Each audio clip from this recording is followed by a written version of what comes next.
The CBS Radio Mystery Theater presents...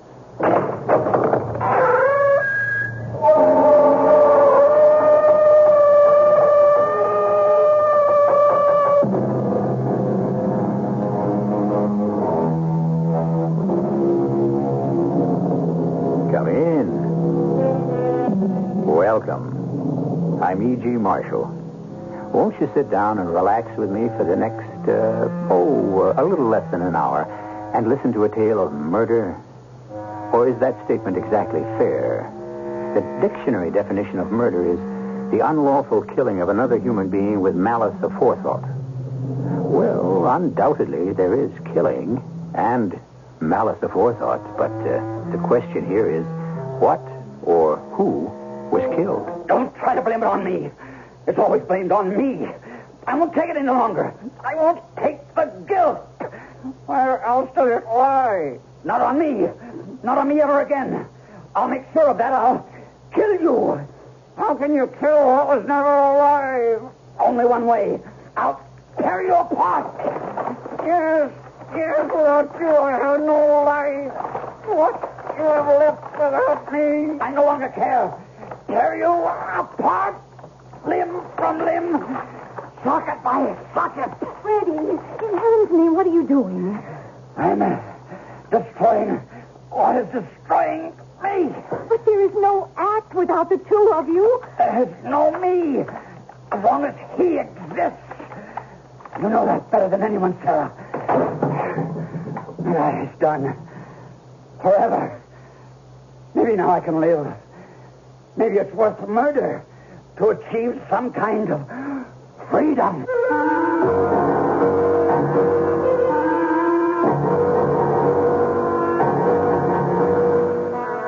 Our mystery drama, The Voice of Death, was written especially for the Mystery Theater by Ian Martin and stars Victor Jory. It is sponsored in part by Buick Motor Division and Time Magazine. I'll be back shortly with Act One.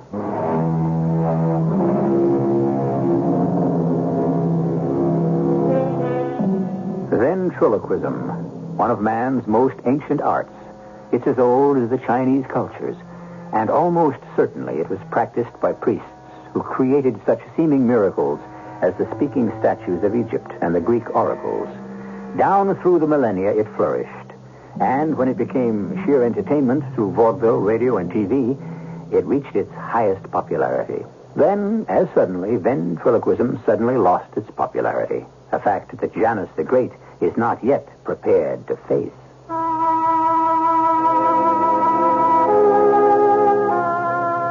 Who was I?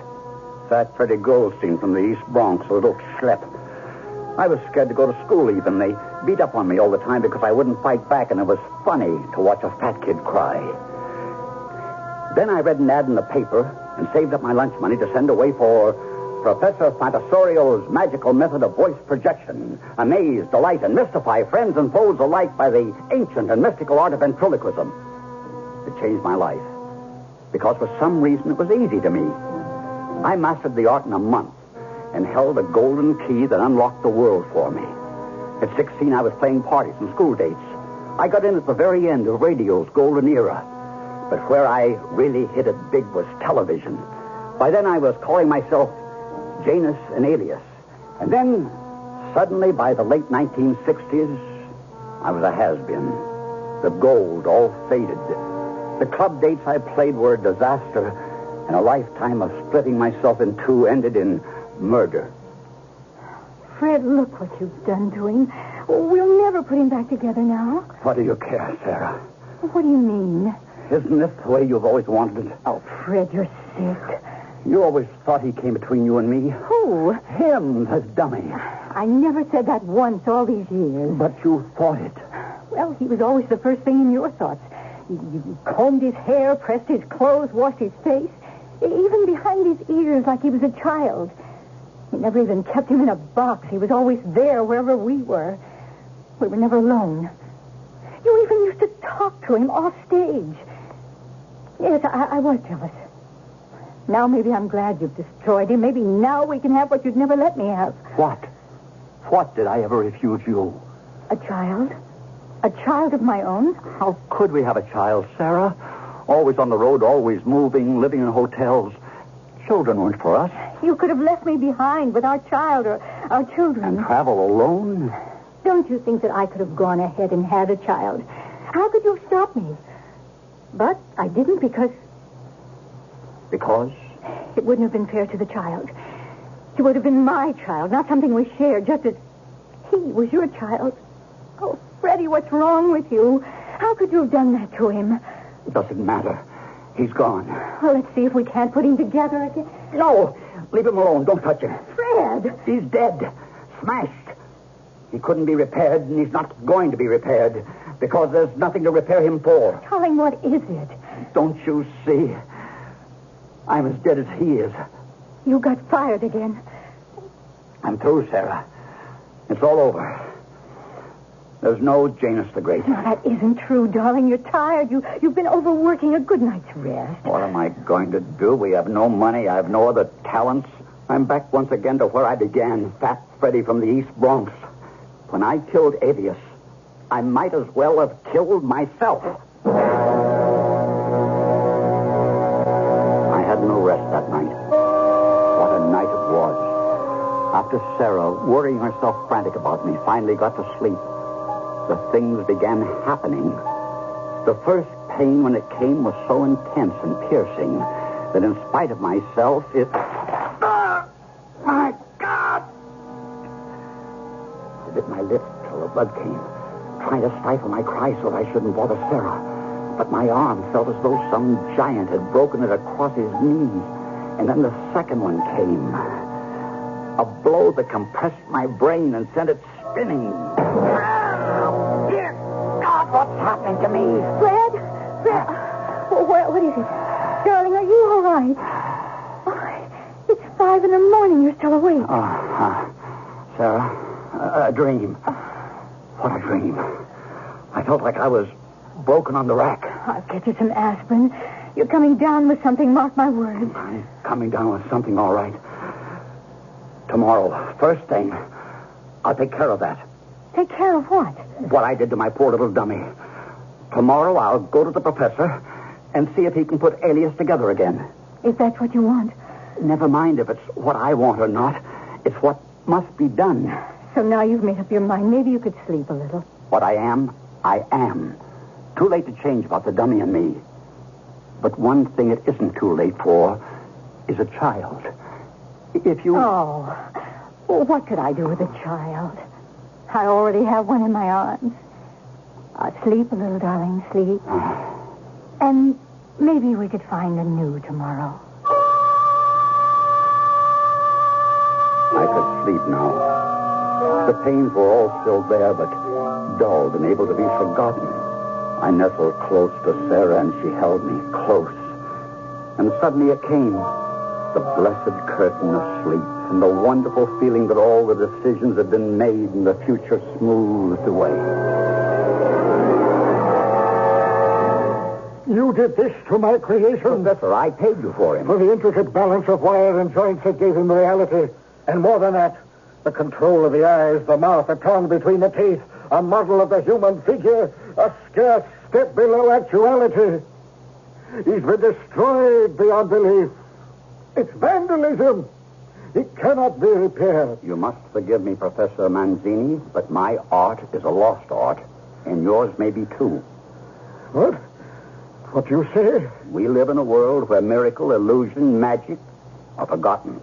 Words and symbols mean little more than what they state. We live in a world where nothing that is said, no words, no statement means anything at all.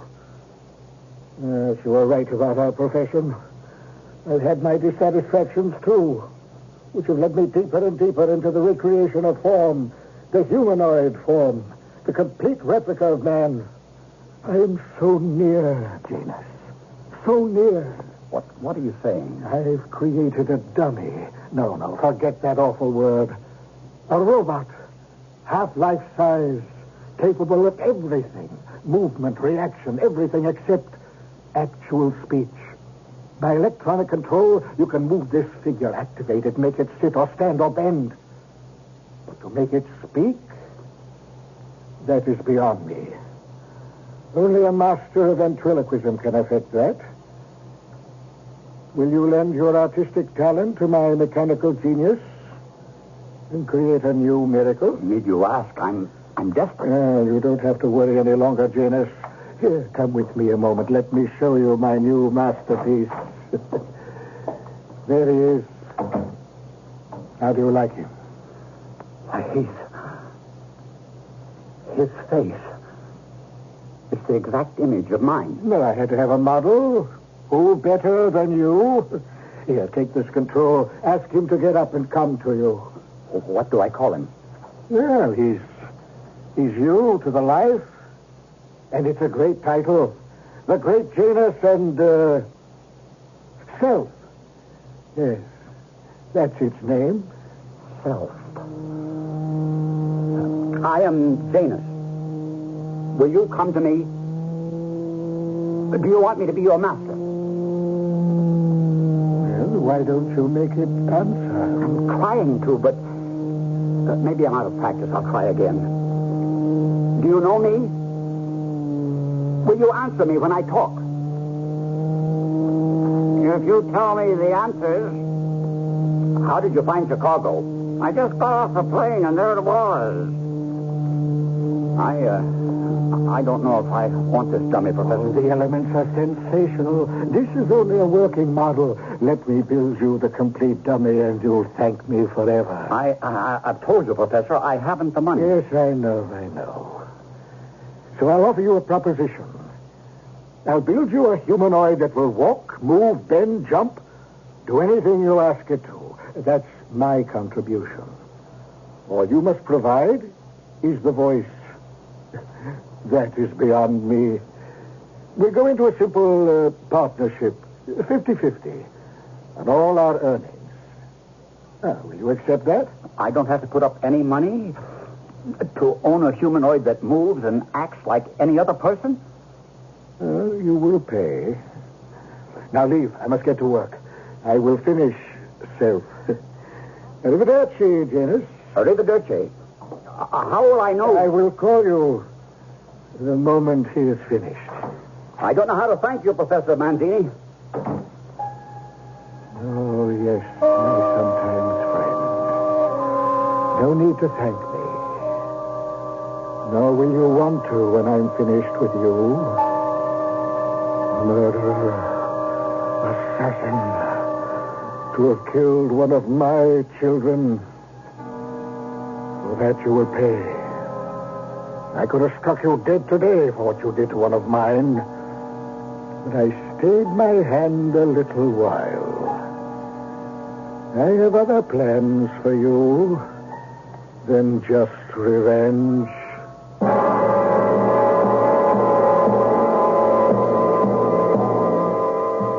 So, the professor's apparent kindness is only a mask to hide his revenge for the destruction of one of his creations. But how does he expect to accomplish that? And what other plans does he have in mind? I'll return shortly with Act 2.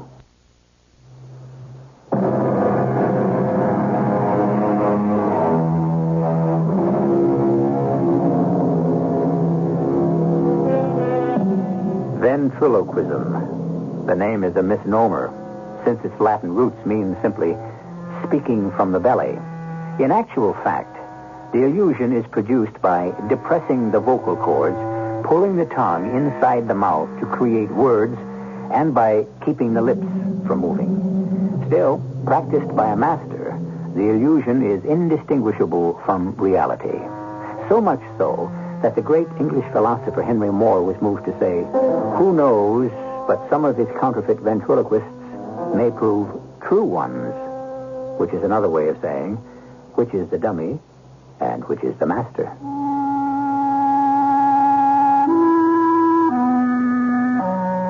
When I got home to Sarah with the news about the new act and how I was sure it would put me back in the headlines again, she was less enthusiastic than I'd hoped. I knew she was pleased for me, but behind the pleasure and the love in her eyes, I could sense a darkness, a foreboding that she couldn't hide. I'm so glad, Fred. You know what a fierce old warrior the professor is. I thought he'd never forgive you for what you'd done to his masterpiece. So did I. I think this new thing he's building is what saved me. Well, what do you mean? Well, he's an exact replica of me, like a twin brother. Just as long as you'll be happy. You're not? Oh, I don't know, Fred. This one is so big, so different. The other little fellow was like a child. Don't, Sarah. I wouldn't care if you drove a bus or sold shoes or collected trash. At least I'd have you to myself. You've always had me, Sarah.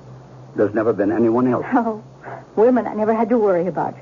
No matter how they gathered about you. You're a very handsome man, Fred. I have to be. Look at what I married, the most beautiful woman in the world. An old lady like me. Since I first saw you, there was nobody but you for me. Now you regret it? Oh, never. It's just that I'm so completely yours, all of me.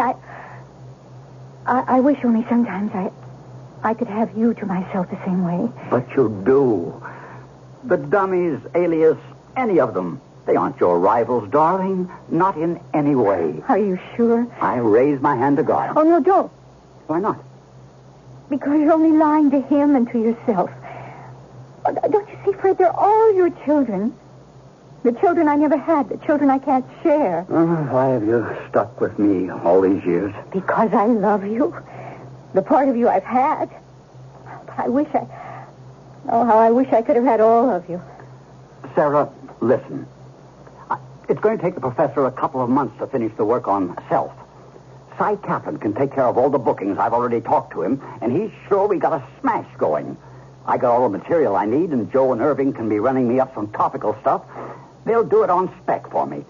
So why don't you and me just run away? Run away? You pick the spot.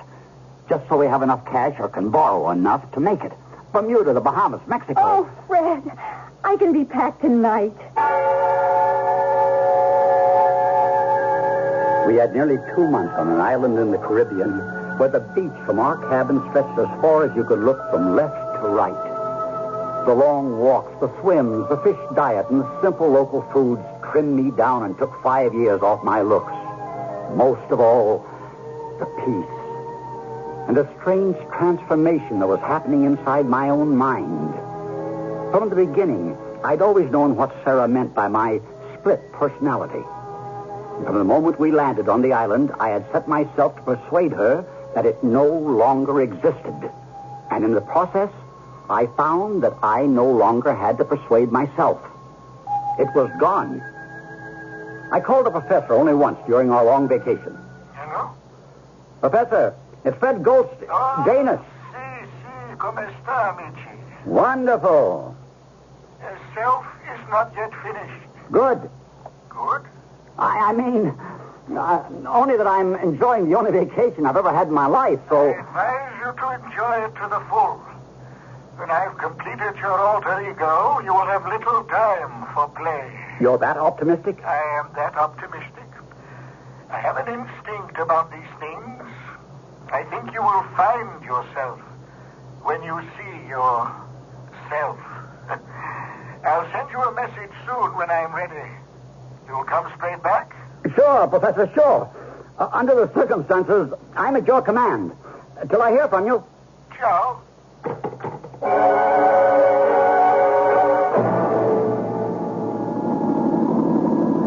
Driving back to our beach cottage from the nearest little town where there was a phone, I found a host of things running through my mind. How happy and carefree the last weeks had been. What they had meant to Sarah. Paramount over all was my return to my own personal freedom. To being my own man. Not to have to depend on a fabrication of wood, steel, and wires to which I had lent half my own personality. Over which I had to split myself. It was in that frame of mind I should have decided my life. Except when I got back home, the decision wasn't mine.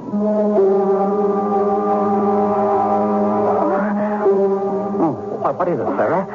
Oh, I don't know. I'm afraid to hope, but I hurt, so you've got to get me to the hospital. What is it, Liebchen?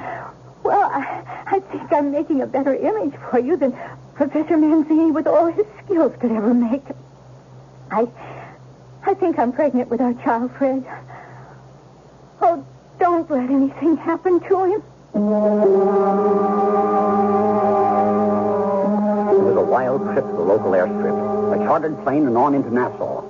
Sarah had to spend 2 weeks in bed there resting before we were allowed to return home. We wouldn't have left then if it hadn't been for a flurry of phone calls. The professor had finished.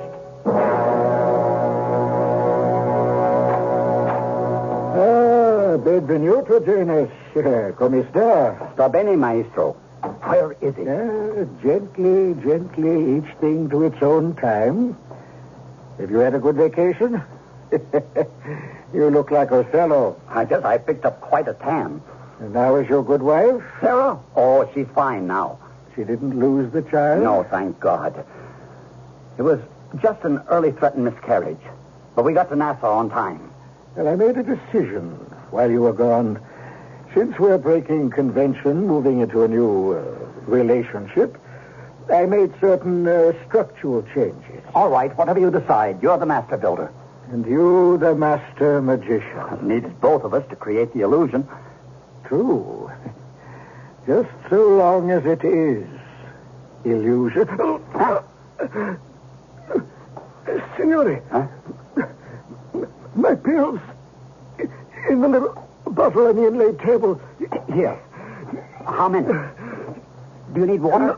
No, just nitroglycerin. One under the tongue. I have an old heart that has been working too long. Thank you. Is there anything else I can get for you? Not any more than you will be getting me very soon. There. Now I'm all right. Yeah, you wish to meet your alter ego? You can imagine. I'm dying to meet the dummy which will bring ventriloquism and me back into the spotlight again. Baby. It will be the same as before, except that now, physically, he is perfect. You will move, walk, perform any physical function except talk. That is where you are the creative one. There is... He's absolute perfection. How could you tell him from a human being? He cannot speak.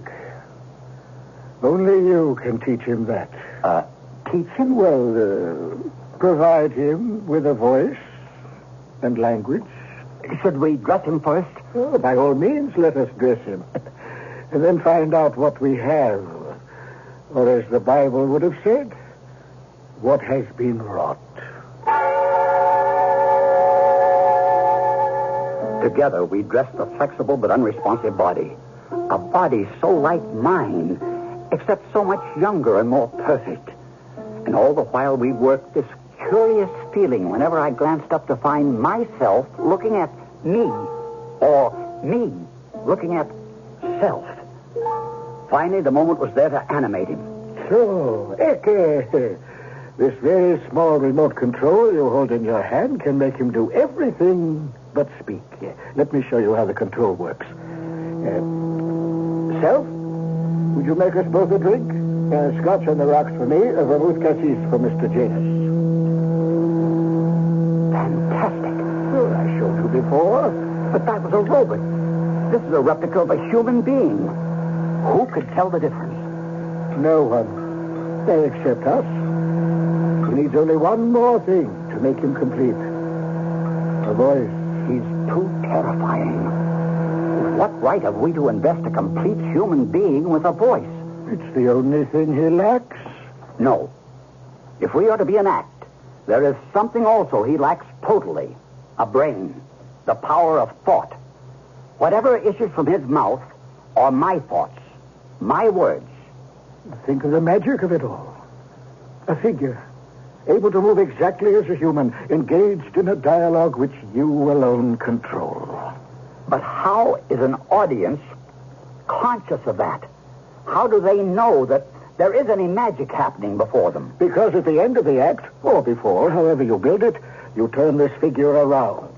So, and you open this door in his back, like that, and he is revealed as a robot. A mass of gears, cams, springs, the antitheses of a human, a piece of machinery constructed of moving parts. Something nags at me and tells me there's a flaw in this. Oh, you have a mountain of debts. How else do you repay them? Well, I suppose I'm just a sentimental fool, but somehow you make me sound like Faust. You're right. This is the only way I can dig myself out of debt and start a future for my child. You have an act, Professor. Janus and Self. I'll start to work it up immediately, and I hope it'll catch on. I know it will. I have a feeling it will, but is it the success I want? I wish I could be sure of that.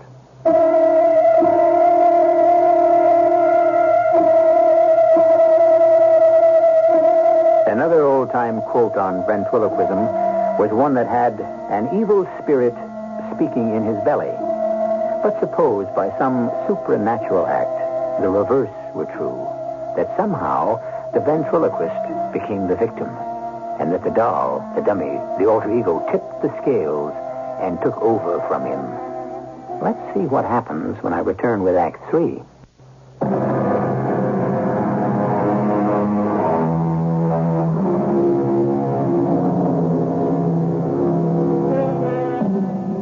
Janus and Self were an instant hit. For 2 months, the act was shaped and polished and then brought into New York, where it opened to raves. Show after show was designed and built around them. International offers poured in. A countrywide tour was planned. Only 2 risks in the loot. The first had to do with Professor Manzini.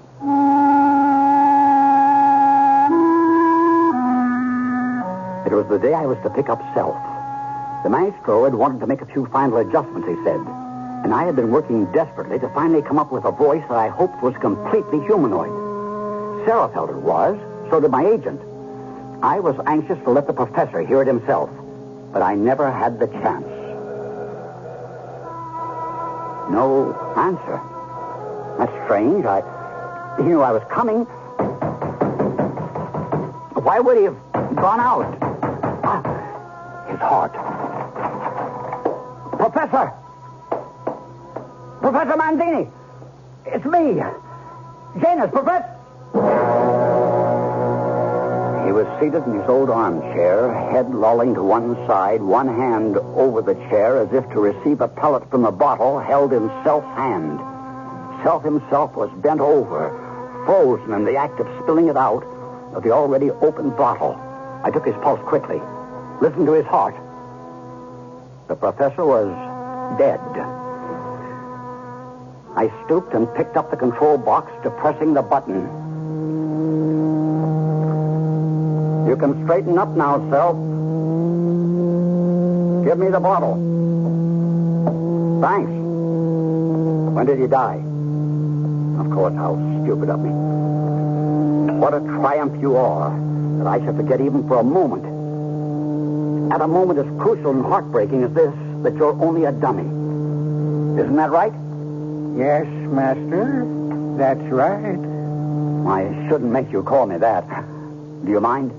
Why should I mind? Don't you control me? Yes, I suppose I do. Except you seem so human.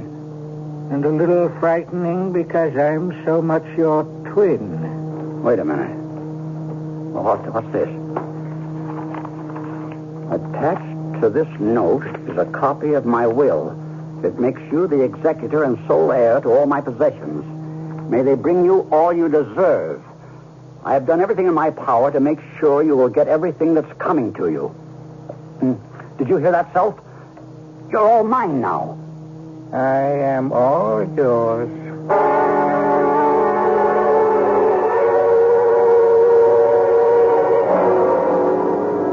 Fred, wait a minute. Don't be so fidgety. Let me tie your tie. I'm sorry, Sarah. It's the schedule. I just hope my voice holds out. I got some lemon and honey for you. Here, drink.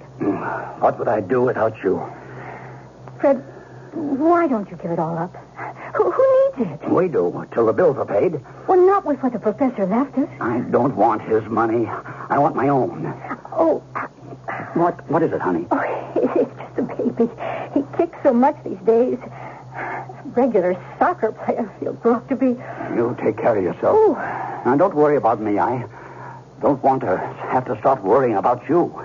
What else is it you're worried about, Fred? Nothing. Just the grind. Well, you'll tell me if it's anything else. I'll tell you. What could I ever keep from you, Sarah? But there were things I was keeping from Sarah. Things I even tried to keep from myself.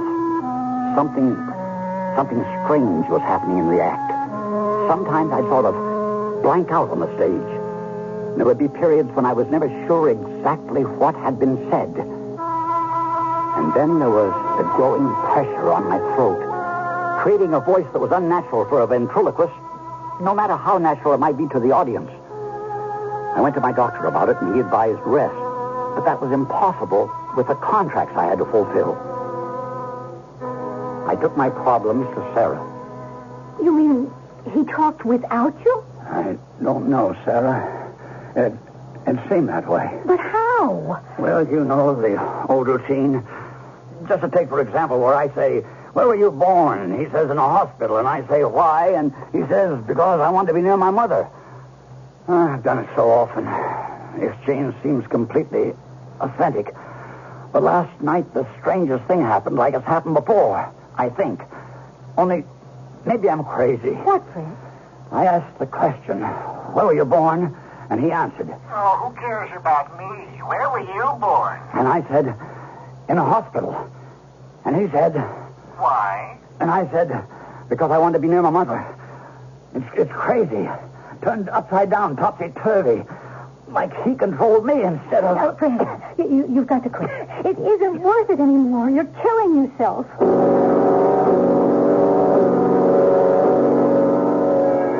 Why didn't I listen to her? But there was the child to think of and the usual obsession, money. The climax came near the end of my engagement at the music hall. These moments of blanking out in the middle of the act had become more and more frequent. And so had the visits to the doctor for my hoarseness. It took all my strength to go on this performance, except that I knew Sarah was in the audience. I loaded myself with pep pills, gargled, drank coffee by the gallon, and made my appearance. But I was so drugged, shaken out of myself, that the performance was strictly by rote, routine, mechanical, until... So, you think that's funny, do you? How can I help it? What do you mean? What you think, I think, right? Wrong. It's time you learn to think for yourself. Okay. How come if we have to pretend we're doing this silly ventriloquist act, I don't sit on your knee? That's a silly thing to say. Just like everything else I get to. Why? You're just as big as I am. That'd be ridiculous. Not any more than the rest of this act. Anyway, why do you always get to sit down and I have to stand? Don't get mad. Oh, I'm not the one who's crazy. You have to be if I sound that way. All right. If you want to sit down on my lap, come on. Thank you, Daddy. Isn't this just like old times? Let's do Sunny Boy. When there are gray skies, What can they all be, Daddy? let them all be gray skies. What'll I do with them? You'll make them blue. What's my name? Sunny boy. What about your friend? When From the moment friends Fred had left the forsake prepared me, act, What'll you let I had a horrible Let them foreboding that all something forsake terrible me. was wrong. you still have? And for a long while, I I'll sat frozen still under have my you. seat. What's my How could I stop Sunny it? boy. The audience wasn't far behind me, realizing something had gone terribly wrong. about me? And that awful thing that happens only in actors' dreams was taking place right up there on the stage. Right where? My husband, making a fool of himself and seemingly powerless to stop it. God I bless sat there to the bitter end. And now for the final unbelievable moment, when we offer you the climactic proof of what you've known from the beginning. That despite the evidence of your eyes, ears, and all the other senses, there's on this stage only one living man, myself. The other is, turn around, self, the greatest living robot the world has ever known, a humanoid, complete in every sense, except that he is voiceless. Now, I open the back to prove that he is not alive, not human, but a mechanical contrivance of human ingenuity. What's the matter? Where? This is not your night, James. Why don't you turn around and let the audience know the truth? Turn! Drum roll! Presto, presto! Watch and see the truth! The audience reacted as always, as the door in the dummy sack swung open. My reaction was horrifyingly different, because the door that had been opened was not in the dummy sack, but what for 20 years of married life had been my husband. What happened out there, Sel? Since we are alone and the time is right, I will reveal myself. Professor. None other. I can't tell you how many bodies I've used, stolen their souls from them to house my own. The only children I've ever had are my puppets, my marionettes, my dummies. When you murdered Alias, I made up my mind to take your body and punish you in the process. I've had my revenge. I told you in my will I'd make sure you got everything that was coming to you. I think I kept my promise. But you're not finished. The curse that was laid on me is quite specific. I must find a body to occupy for at least 10 years before I make an exchange or descend to everlasting hell. The one I've taken from you will serve. You have your choice. Continue as a voiceless dummy or destroy yourself. I couldn't care less. Fred, what is it? Oh, what's the matter? I have no more use for either of you. I shall leave. Oh, Mrs. Goldstein, you might need this. What is it? The control box to make your husband move. I'll even leave you his voice, since it's become so hoarse and unpleasant. Adio. I've had my revenge. What am I to do with this? Fred, are you a robot now? I was. I should be. Except that God is merciful, and evil doesn't always triumph. What do you mean? I don't know exactly, but listen to me. You sound like my Fred again. I feel like your old Fred again, and not so old. I'm aware of blood coursing through my veins. My heart is pumping, my brain moving and reacting. Look at me, Sarah. Is there a door in my back? No, but how? It's beyond me to explain, except every time before that ghoul stole another body, the soul was lost, till this time, because there was already a body made in my image for my soul to invest. Then you are my friend. Thanks to God. Even my voice is back. Most of all, my voice. That's the greatest irony of all. What do you mean, darling? For months I've kept it from you. But now I don't need to anymore. He, the professor, whatever he was or is, stole my body and left me the image to dwell in now. And by so doing, saved my life and condemned himself. The body he left me is new and capable of long life. My body that he stole has less than a month to live. I had incurable cancer of the larynx.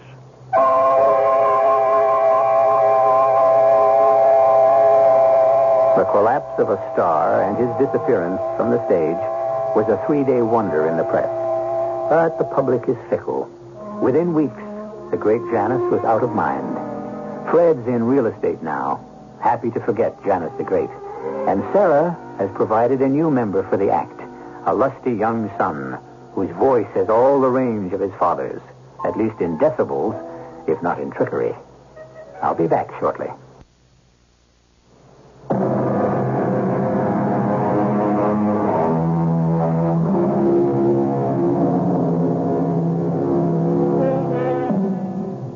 As for that mysterious and indefinable character, the professor, whoever he was, his car went out of control on the Harlem River Drive and plunged into the canal. Since he could not swim, whether or not his life might have been saved will never be answered, since by that time his larynx was so deeply infected by the growth that strangled it, he had no voice to cry for help. Our cast included Victor Jory, Amzie Strickland, and Brett Morrison. The entire production was under the direction of Himan Brown. And now, a preview of our next tale. Look here. More doubloons. Wonder how many he's got. Just a few, he says. Old Silas Baxter's supposed to have had thousands of them. But even if that old room's full of them, I wouldn't go near it with an army. You gotten over your scare? No, and I never will. That was the awfulest thing I ever saw, that poor heifer being pulled under the water by some thing. Now, what did it look like? What I saw of it was a kind of red color, round and fat, and it had horns kind of sticking out in front like feelers. There ain't no such thing, Johnny. Back up on that, Billy Lee. I saw the thing. You say the new owner's showing up tomorrow? Well, expect so. Then let me tell you, stay away from the lake and keep them away from it, too. Radio Mystery Theater was sponsored in part by Time Magazine and Buick Motor Division.